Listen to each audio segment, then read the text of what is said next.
Bapak, Ibu, adik-adik yang terkasih dalam Tuhan Yesus Kristus, Shalom Aleichem Besem Hamasya, salam damai dalam nama penebus. Majelis Gereja Kristen Jawa Bandung mengucapkan selamat datang, selamat beribadah di Gereja Kristen Jawa Bandung. Masih dalam suasana Natal, pada kesempatan yang indah ini, Majelis Gereja Kristen Jawa Bandung mengucapkan selamat tahun baru tahun 2021. 1 tahun telah kita lalui dan kini tahun yang baru telah tiba.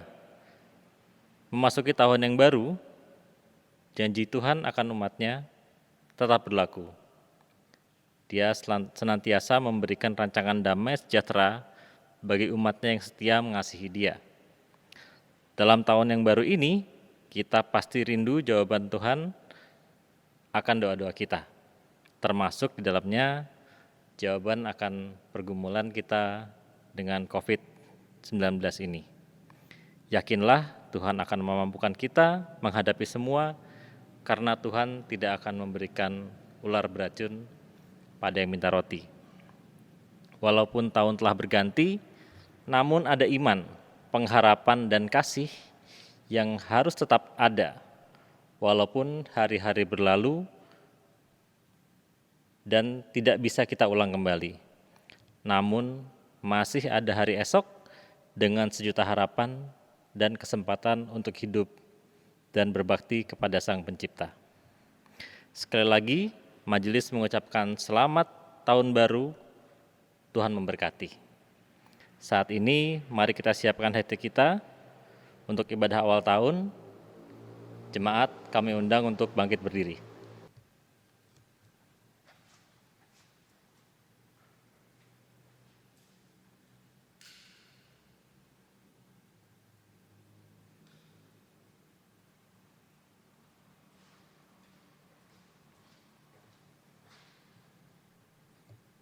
Kita menyanyikan Kidung Jemaat 60 ayat 1 dan 2. Hai makhluk alam semesta.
Ibadah ini berlangsung dalam nama Allah Bapa, Anak, dan Roh Kudus yang menciptakan langit dan bumi.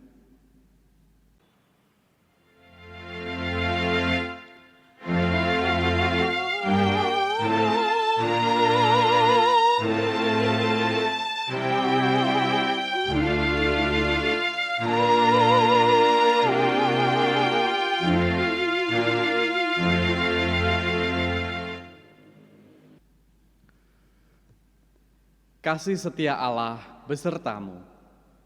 Dan besertamu juga. Jemaat, saya persilahkan duduk kembali. Marilah kita melihat dan mensyukuri alam pemberian Tuhan.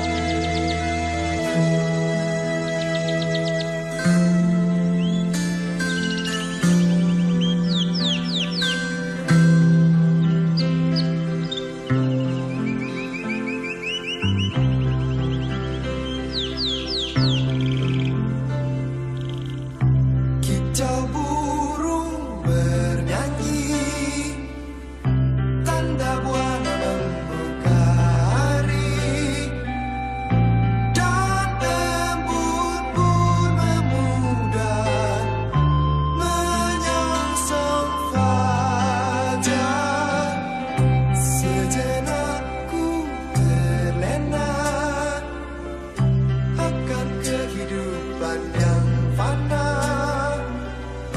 Nikmat alam semesta, nusa indah nirmala. Serasa pagi tersenyum mesra, bertiup bayu memanggil semai. Adakah esok kau setujuan memberi hangatnya sejuta rasa?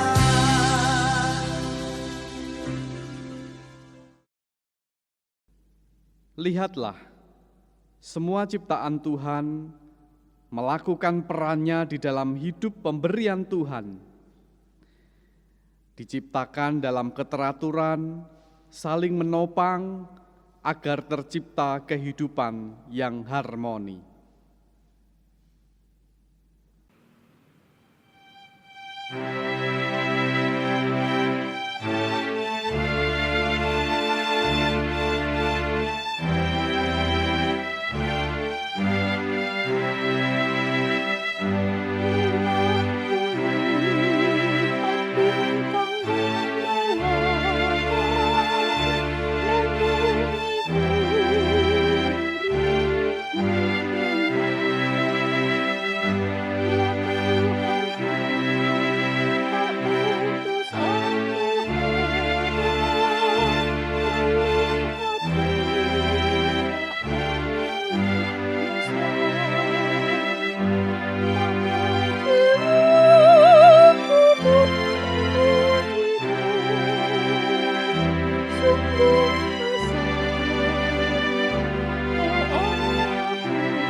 Menurut settingan awal alam semesta, bumi dan segala isinya akan selalu berusaha mencapai keseimbangan. Namun di antara segala jenis makhluk hidup, akal budi kita, manusia, berkembang jauh lebih pesat. Setelah berhasil membangun peradaban dan teknologi canggih, mungkin kita mulai berpikir, jangan-jangan kitalah spesies terhebat yang ditakdirkan untuk menguasai bumi. Inilah konsep antroposentrik yang mengawali kehancuran bumi.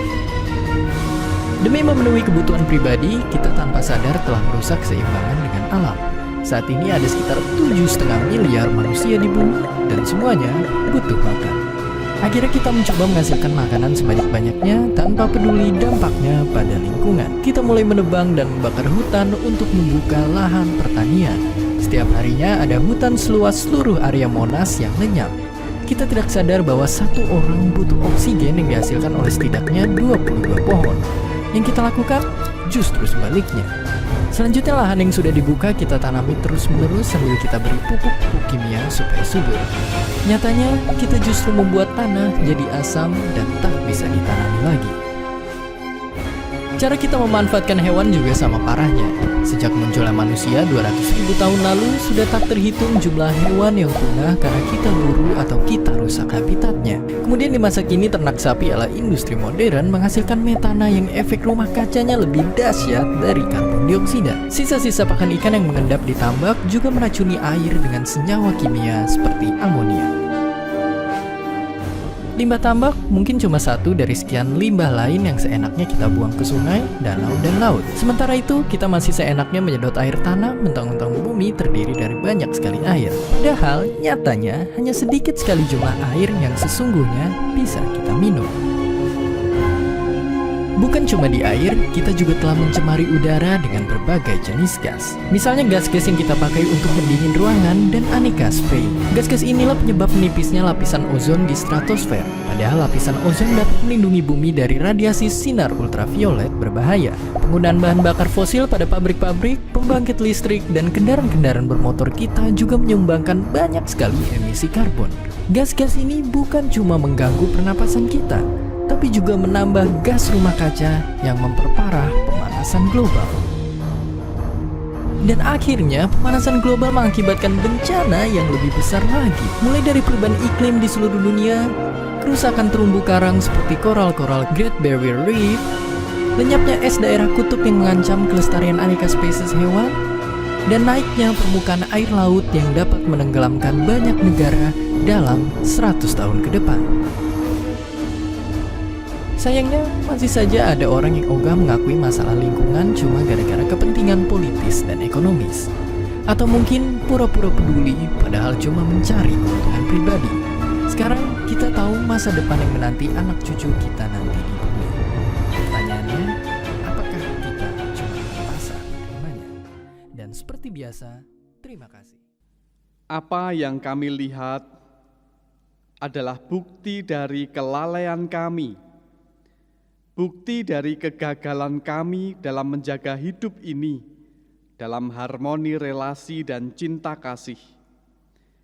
Biarlah kami dengar dan camkan kembali firman-Mu ya Tuhan tentang kasih. Di dalam Matius 22 ayat 37 sampai 40. Kasihilah Tuhan Allahmu dengan segenap hatimu dan dengan segenap jiwamu dan dengan segenap akal budimu. Itulah hukum yang terutama dan yang pertama. Dan hukum yang kedua yang sama dengan itu ialah, kasihilah sesamamu manusia seperti dirimu sendiri. Pada kedua hukum inilah tergantung seluruh hukum Taurat dan kitab para nabi.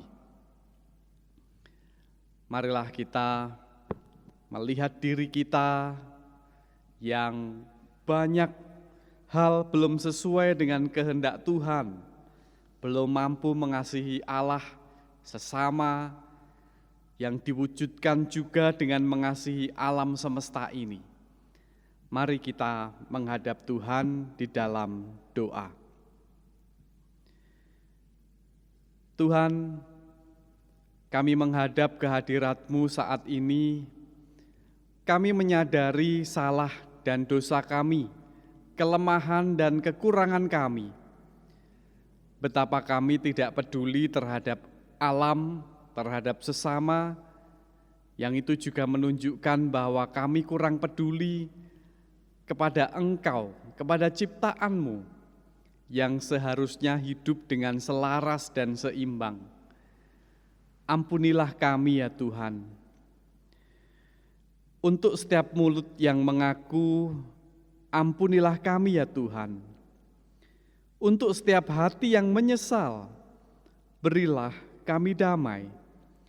Untuk setiap penyesalan, kasihanilah kami ya Tuhan. Dengarkanlah seruan doa kami di dalam nama Sang Penebus kami, Tuhan Yesus Kristus. Amin.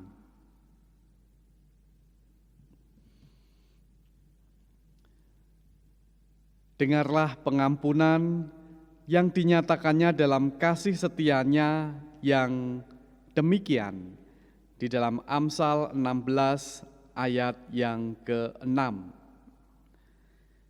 Dengan kasih dan kesetiaan, kesalahan diampuni, karena takut akan Tuhan, orang menjauhi kejahatan. Demikianlah berita anugerah dari Tuhan. Jemaat, saya undang untuk bangkit berdiri. Kita akan menyatakan responsoria di dalam nyanyian Kidung Baru 23, di dalam kasih yang teguh.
Saya persilahkan duduk kembali. Marilah kita menghadap Tuhan, mempersiapkan hati kita mendengarkan firman-Nya dengan berdoa. Kita berdoa. Tuhan, kami bersyukur dalam kesempatan ini, sungguh kami menantikan sabda-Mu yang suci. Mengawali hari kami di tahun yang baru, biarlah ini menjadi fokus, menjadi arah, menjadi terang bagi kehidupan kami.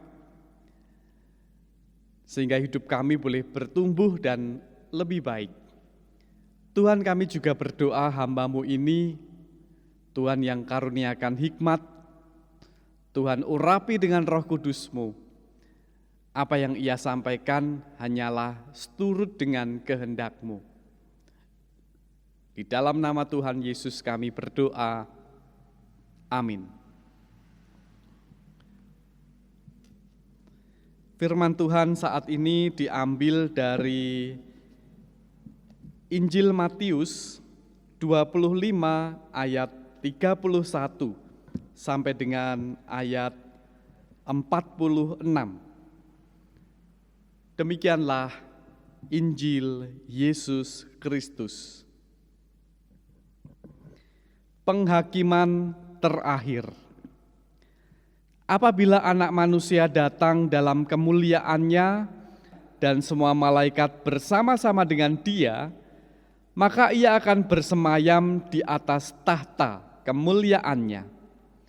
Lalu semua bangsa akan dikumpulkan di hadapannya, dan Ia akan memisahkan mereka seorang daripada seorang, sama seperti gembala memisahkan domba dari kambing. Dan Ia akan menempatkan domba-domba di sebelah kanannya dan kambing-kambing di sebelah kirinya.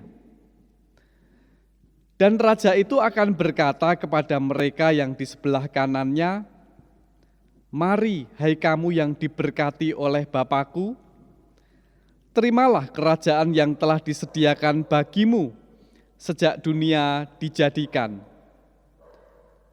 Sebab ketika aku lapar, kamu memberi aku makan.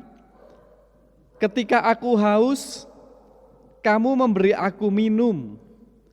Ketika aku seorang asing, kamu memberi aku tumpangan. Ketika aku telanjang, kamu memberi aku pakaian. Ketika aku sakit, kamu melawat aku.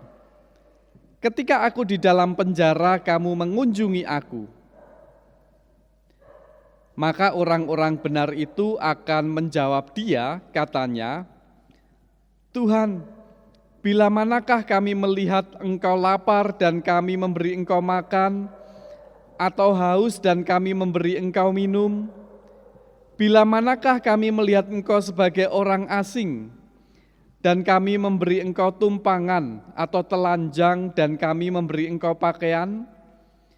Bila manakah kami melihat Engkau sakit atau dalam penjara dan kami mengunjungi Engkau?" Dan raja itu akan menjawab mereka, "Aku berkata kepadamu, sesungguhnya segala sesuatu yang kamu lakukan untuk salah seorang dari saudaraku yang paling hina ini, kamu telah melakukannya untuk aku." Dan Ia akan berkata juga kepada mereka yang di sebelah kirinya, "Enyahlah dari hadapanku, hai kamu orang-orang terkutuk, enyahlah ke dalam api yang kekal, yang telah sedia untuk iblis dan malaikat-malaikatnya. Sebab ketika aku lapar, kamu tidak memberi aku makan. Ketika aku haus, kamu tidak memberi aku minum. Ketika aku seorang asing, kamu tidak memberi aku tumpangan. Ketika aku telanjang, kamu tidak memberi aku pakaian.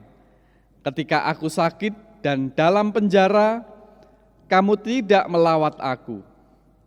Lalu mereka pun akan menjawab Dia, katanya, "Tuhan, bila manakah kami melihat Engkau lapar atau haus, atau sebagai orang asing, atau telanjang, atau sakit, atau dalam penjara dan kami tidak melayani Engkau?" Maka Ia akan menjawab mereka, "Aku berkata kepadamu, sesungguhnya segala sesuatu yang tidak kamu lakukan untuk salah seorang dari yang paling hina ini, kamu tidak melakukannya juga untuk aku." Dan mereka ini akan masuk ke tempat siksaan yang kekal, tetapi orang benar ke dalam hidup yang kekal. Demikianlah Injil Tuhan Yesus Kristus. Berbahagia setiap orang yang menyambut firman-Nya dan menghasilkan buah. Haleluya.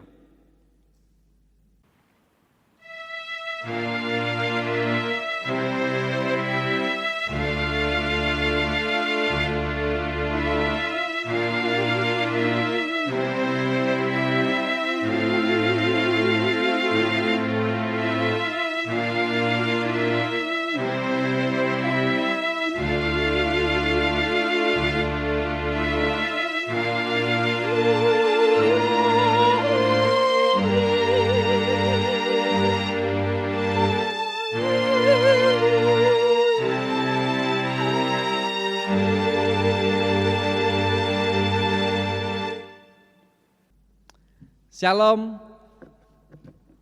selamat pagi Bapak Ibu serta anak-anak yang saya kasihi di dalam Tuhan Yesus Kristus. Yang pertama-tama di dalam khotbah ini saya mengucapkan selamat Natal. Masih dalam suasana Natal. Dan saya juga mengucapkan selamat Tahun Baru. Firman Tuhan pada saat ini dengan tema keseimbangan hidup Kristen. Bapak, Ibu, dan Saudara serta anak-anak yang dikasihi Tuhan, ketika membaca teks kita di dalam Matius 25 ayat 31 sampai dengan ayat 46,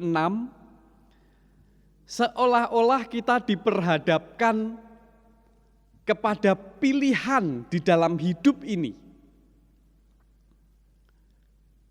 Pilihan itu adalah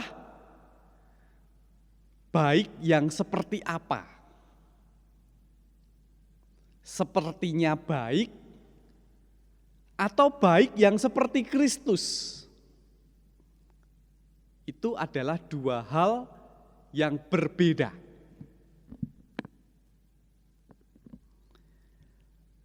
Dalam realitasnya, orang menjalani hidup itu jauh lebih banyak yang menganggap bahwa dirinya itu baik. Setidaknya dia ingin bahwa hidupnya itu menjadi orang baik. Tapi permasalahannya adalah orang juga seringkali tidak sadar betul menjadi orang baik dan dirinya baik itu adalah baik yang seperti apa? Apakah sepertinya baik atau sungguh-sungguh baik yang seperti Kristus? Saudara-saudara yang dikasihi oleh Tuhan Yesus Kristus, kita akan mampu menyadari sampai ke tahap itu, benar-benar mampu memahami diri kita itu masuk yang mana. Sepertinya baik atau baik yang seperti Kristus. Itu kalau kita mampu yang namanya kesadaran. Itu tidak mudah. Karena saya yakin bahwa ya kita semua ini relatif menilai dirinya itu baik. Itu memang tidak salah.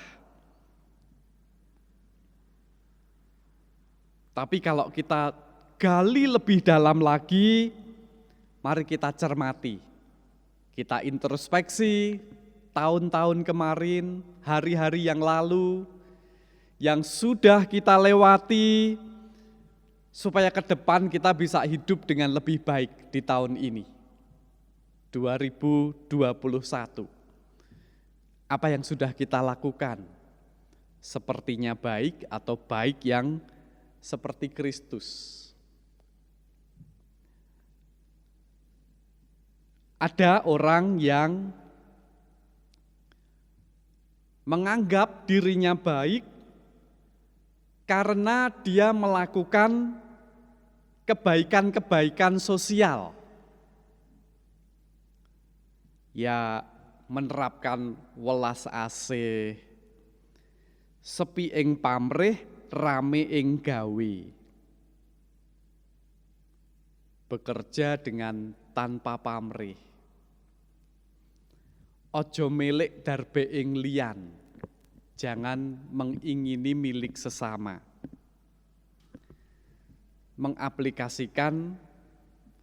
Mencoba mengaplikasikan di dalam kehidupan sehari-hari. Itu baik. Ada orang yang lebih menekankan kepada kesadaran seremonial, taat beragama, minggu ke gereja, persembahan, perpuluhan, dan juga persembahan yang lain, ikut kegiatan-kegiatan penelaahan kitab suci dan juga kegiatan-kegiatan yang diadakan di gereja. Itu juga baik.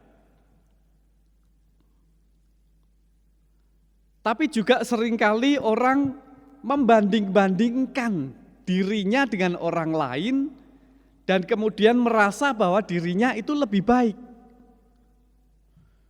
Walaupun aku di gereja bolong-bolong, kadang enggak ke gereja, tapi kan aku sudah membantu, sudah mengeluarkan uang untuk membantu ini itu.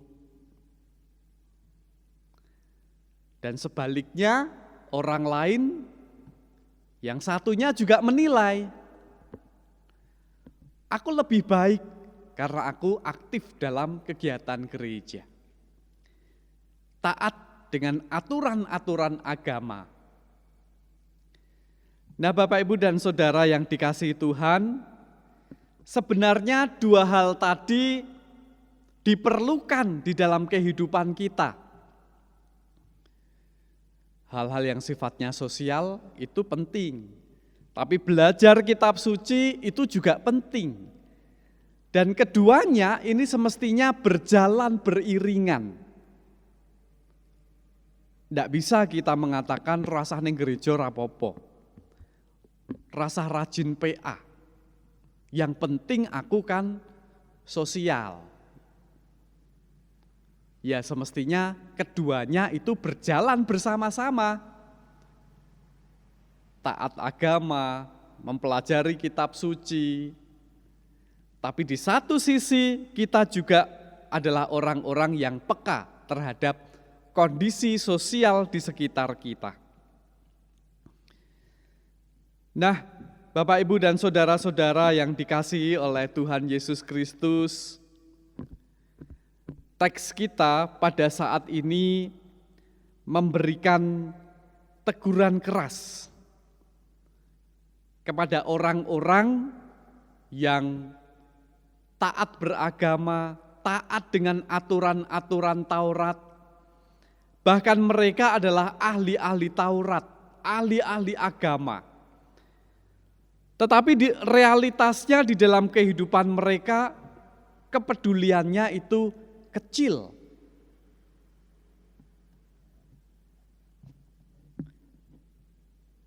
Di dalam penghakiman terakhir, Injil Matius menceritakan bahwa Anak Manusia akan datang dan akan memisahkan kambing di sebelah kiri dan domba itu di sebelah kanan. Apa yang membedakan mana itu kambing dan mana itu domba? Memang pada waktu itu di sana kambing itu menceritakan binatang yang kambing yang sifatnya liar, tidak dipelihara. Sehingga kambing ini memang cenderung tidak nurut kepada gembala karena memang hidupnya itu terbiasa liar. Kalau domba itu dipelihara oleh gembala. Ada pemimpin sehingga cenderung taat dan patuh. Nah, perbedaan ini dipakai untuk menjelaskan bahwa orang-orang tidak hanya taat beragama, tetapi juga semestinya itu memiliki kepedulian sosial. Karena Tuhan menghendaki bahwa kehidupan manusia itu juga berempati, memiliki kasih terhadap sesama. Yang membedakan mana itu domba dan mana itu kambing adalah kepedulian.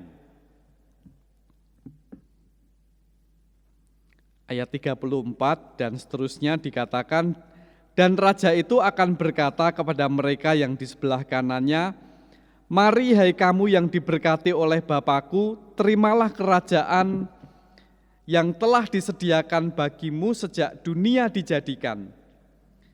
Sebab ketika aku lapar, kamu memberi aku makan, ketika aku haus, kamu memberi aku minum, ketika aku seorang asing, kamu memberi aku tumpangan, ketika aku telanjang, kamu memberi aku pakaian, ketika aku sakit, kamu melawat aku, ketika aku di dalam penjara, kamu mengunjungi aku.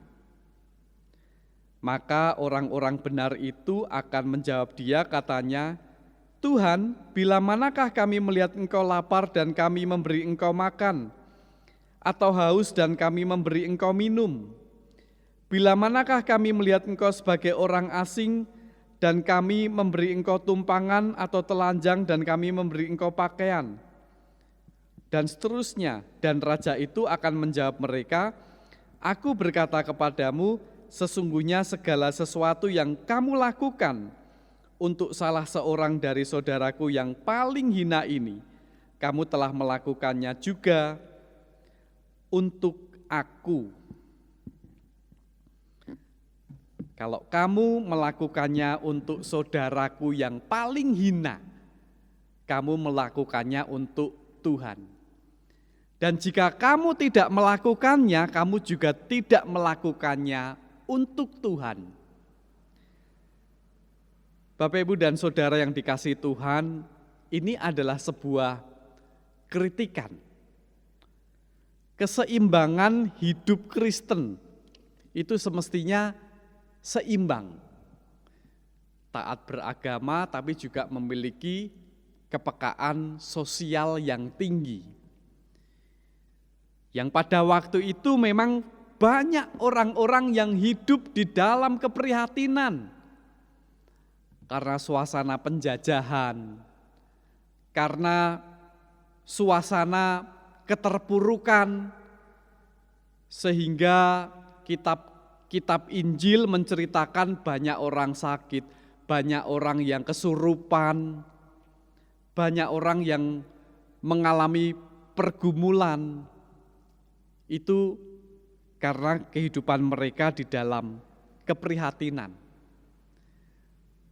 Nah, kalau dalam keprihatinan tapi membutakan diri, tanda tanya. Ini adalah teguran keras.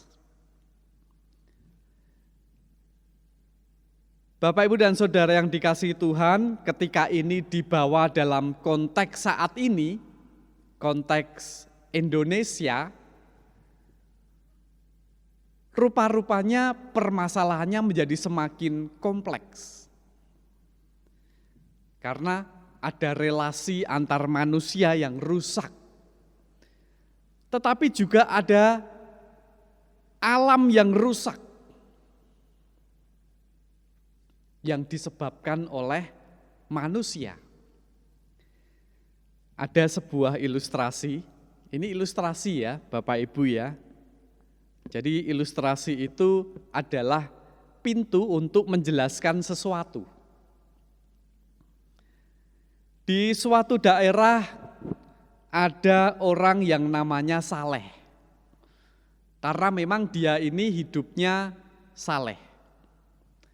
Ibadah, menjalankan peraturan agamanya, lalu orang ini meninggal dunia.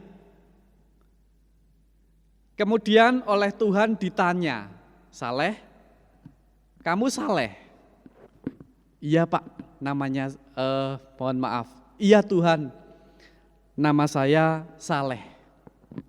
Apa yang sudah kamu lakukan di dunia? Saya taat beragama, beribadah, berdoa, tidak membunuh, dan juga saya berperilaku baik. lalu baik dalam tanda petik ya, lalu dijatuhkan vonis. Kamu dihukum. Loh, kok dihukum? Kemudian ada orang yang lebih baik lagi. Kamu siapa? Ada nama tertentu. Kamu tinggal di mana? Sama dengan Saleh. Iya, saya tinggal sama dengan Saleh. Hidupnya pun juga mirip-mirip seperti Saleh. Vonis, kamu dihukum. Loh, ringkas cerita orang-orang di negeri itu kok dihukum semua? Padahal orang-orang di negeri itu taat beragama. Jangankan kok ibadah, pakaiannya saja kemana-mana itu mengenakan atribut agama. Padahal itu tidak sedang beribadah. Mengapa vonis yang dijatuhkan hukuman? Kemudian Tuhan menjawab, kamu tinggal di mana? Apakah kamu benar tinggal di Indonesia? Iya. Di negeri yang kaya raya itu? Iya. Di negeri yang tinggi nilai-nilai budayanya? Iya. Di negeri yang kekayaan alamnya sungguh sangat luar biasa? Iya. Tapi mengapa banyak orang hidup dalam kemiskinan? Banyak orang hidup dalam keprihatinan. Alamnya kamu biarkan dieksploitasi oleh bangsa lain. Tidak kamu manfaatkan untuk kesejahteraan. Dan kamu hanya ribut, dan ribut. Tidak berpikir tentang sesama. Itulah negeri yang sudah aku anugerahkan kepadamu. Gemah, ripah, loh jinawi, makmur dengan budaya gotong royong, tetapi semuanya telah rusak. Nah, Bapak, Ibu, dan Saudara yang dikasihi oleh Tuhan, melalui cerita ini saya ingin menjelaskan bahwa keseimbangan hidup Kristen dalam konteks saat ini semestinya kita bisa menyadari betapa Indonesia itu Tuhan telah anugerahkan berbagai hal yang luar biasa. Ya, kekayaan alam, tambang, kesuburan tanah, pemandangan alam, luar biasa. Potensi, budaya, sumber daya manusia, luar biasa. Itu semua adalah anugerah Tuhan. Waktunya bagi kita untuk mengembangkan itu semua. Di satu sisi kita taat beragama, aktif berpelayanan di gereja, tapi di satu sisi kita pun juga harus hidup selaras dengan sesama, dengan alam. Amin. Tuhan memberkati. Marilah kita memasuki saat teduh.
Marilah kita saksikan bersama persembahan pujian dari Sanctus Elif Choir. Ekumene Gereja Kristen dan Katolik se-Salatiga. Saya persilahkan.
Jemaat, kami undang untuk bangkit berdiri.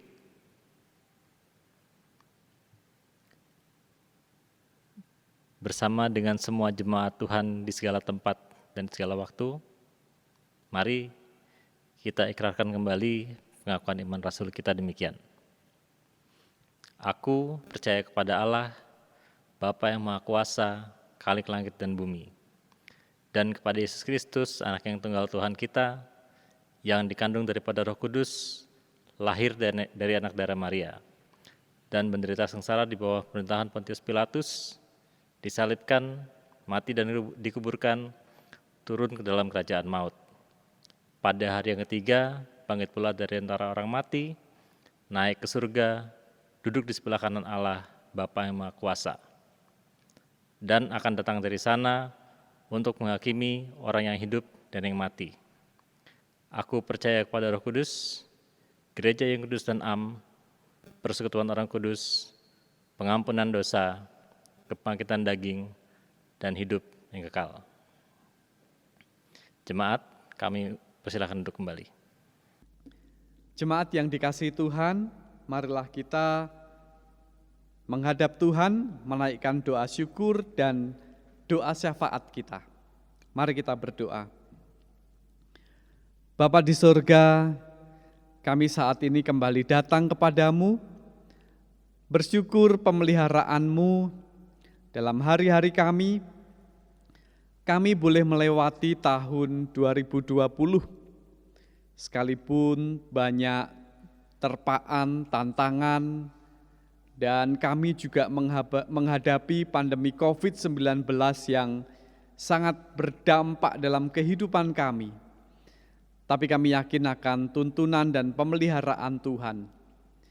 Kami menyerahkan setiap pergumulan kami kepadamu, anak-anak kami dalam sekolah, studi, bekerja, baik di Bandung maupun di luar kota, Tuhan yang bimbing sertai mereka. Keluarga kami di Bandung, di luar kota, Tuhan lindungi, beri kesehatan, kekuatan, pekerjaan kami, karir, kehidupan rumah tangga, setiap pergumulan kami serahkan kepadamu. Kami juga berdoa bagi warga gereja yang sakit dalam proses pemulihan kesehatan, Ibu Ariryanti, Bapak Herus Coatmojo, Ibu Aryatne Wibowo, Bapak Ibu Sembiring, Ibu Yuni Astuti, Ibu Sri Wahyuni, Bapak Wahyudi Prabowo, Bapak dan Ibu Titian Wijayati, Bapak Legio, Bapak Ibu Husodo, Bapak Warsono, Ibu Ngatiem, Bapak Wibowo, Nathanael, Ibu Giri Antini, dan juga Bapak Teguh Widodo yang dalam proses pemulihan kesehatan di rumah. Tuhan memberkati. Kami menyerahkan saudara-saudara kami ke dalam tangan-Mu. Ya Tuhan, kami juga berdoa untuk pergumulan gereja, pelayan-Mu di sini, Bapak Pendeta Emeritus Immanuel Wahyu Nugroho dan keluarga dalam kehidupan dan pelayanannya, Ibu Esther di Yogyakarta dalam hidup dan pekerjaannya, pelayanannya. Kami juga berdoa untuk Bapak Daru Marhendi, Saudari Devi Carolina Dewana, Saudari Julia Indah Pramudianti, calon-calon pendeta GKJ Bandung. Tuhan berkati dalam proses saat ini, dalam persiapan-persiapan untuk ujian peremtoar, mempersiapkan diri, penyusunan makalah, khotbah, dan juga bekal. Bahkan tidak hanya untuk menghadapi ujian tersebut, tapi juga untuk menunaikan tugas panggilan pelayanannya.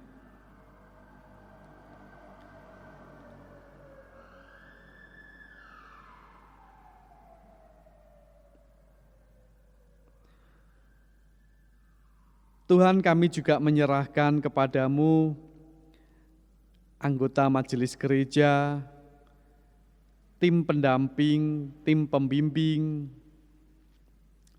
TPP, karyawan gereja, dan seluruh jemaat di dalam melayani Engkau Tuhan bimbing. Di tahun ini kami boleh semakin maju, semakin berkembang ya Tuhan. Kami juga berdoa untuk bangsa dan negara kami yang sungguh ditempa dengan berbagai persoalan karena penyebaran virus COVID-19, bahkan terjadi mutasi virus tersebut yang lebih serius. Tuhan kiranya memberkati di dalam upaya-upaya untuk menangani. Jika vaksin nanti akan mulai didistribusikan, Tuhan berkati sehingga itu boleh menjadi solusi pendistribusian yang baik dan dampak yang baik. Berkati juga pemimpin-pemimpin kami di dalam mengatasi persoalan bangsa dan negara kami ini. Kami menyerahkan ke dalam tangan-Mu ya Tuhan, hikmat Tuhan, penyertaan Tuhan menerangi kami. Dan masyarakat, rakyat Indonesia, Tuhan bimbing, Tuhan berkati, kami boleh bersatu padu untuk solid, untuk kompak, sehingga bersama-sama mengatasi masalah ini. Berkati tim medis, dokter yang juga berperan besar di dalam mengatasi kemelut karena COVID-19. Tuhan, inilah doa kami, terselip dosa, pelanggaran dalam hidup, tutur kata dan perbuatan, ampunilah kami ya Tuhan. Di dalam nama Tuhan Yesus kami berdoa, amin.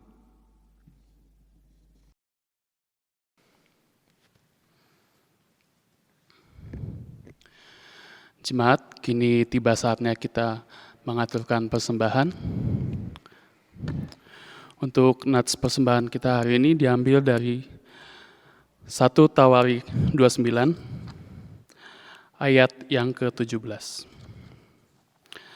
1 Tawarik 29, ayat yang ke-17. Aku tahu ya Allahku, bahwa Engkau adalah penguji hati dan berkenan kepada keikhlasan. Maka aku pun mempersembahkan semuanya itu dengan sukarela dan tulus ikhlas. Dan sekarang umat-Mu yang hadir di sini telah kulihat memberikan persembahan sukarela kepadamu dengan sukacita. Untuk mengiringi persembahan, kita nyanyikan dari Kidung Jemaat 335, bait 1 dan 3.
Mari kita bawa persembahan kita dalam doa. Allah Bapa yang bertata dalam kerajaan surga, terima kasih Tuhan atas penyertaan-Mu dan berkat-Mu yang sungguh indah bagi kami ya Tuhan. Tuhan, kami bawakan persembahan ini Tuhan kepada-Mu Tuhan. Tuhan, kiranya persembahan yang kami berikan yang tidak seberapa ini Tuhan dapat berguna untuk memperluas kerajaan Allah-Mu Tuhan. Tuhan, berkatilah bagi mereka yang akan mengelola persembahan ini Tuhan, agar dapat menggunakannya dengan sebaik-baiknya ya Tuhan. Tuhan, terima kasih Tuhan atas firman-Mu Tuhan hari ini Tuhan yang dibawakan oleh Pendeta Yohan Purwanto. Kiranya firman-Mu ini dapat bertumbuh dan berkembang Tuhan di dalam kehidupan kami ya Tuhan. Terima kasih Tuhan, hanya dalam nama-Mu kami berdoa, dalam nama Tuhan Yesus yang telah mengajar kami berdoa Bapa kami yang akan kita nyanyikan bersama-sama.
Jemaat yang dikasihi Tuhan, saya undang untuk bangkit berdiri. Kita akan menerima pengutusan dan berkat dari Tuhan. Teruslah melayani baik atau tidak baik waktunya. Teruslah hadir bagi setiap orang yang membutuhkan tanpa batas. Teruslah perjuangkan keadilan dan kebaikan bagi semua makhluk. Tuhan mengutus kita dan Dia pula lah yang meneguhkan dan memberkati pelayanan kita. Lakukan dan kerjakanlah di dalam berkat Allah. Arahkanlah hatimu kepada Tuhan. Kami mengarahkan hati kami kepada Tuhan. Jadilah saksi Kristus. Kami siap menjadi saksi Kristus, Terpujilah Allah Bapa, Anak, dan Roh Kudus. kini dan selamanya. Terimalah berkat Tuhan. Tuhan memberkati engkau dan melindungi engkau. Tuhan menyinari engkau dengan wajah-Nya dan memberi engkau kasih karunia. Tuhan menghadapkan wajah-Nya kepadamu dan memberi engkau damai sejahtera. Amin.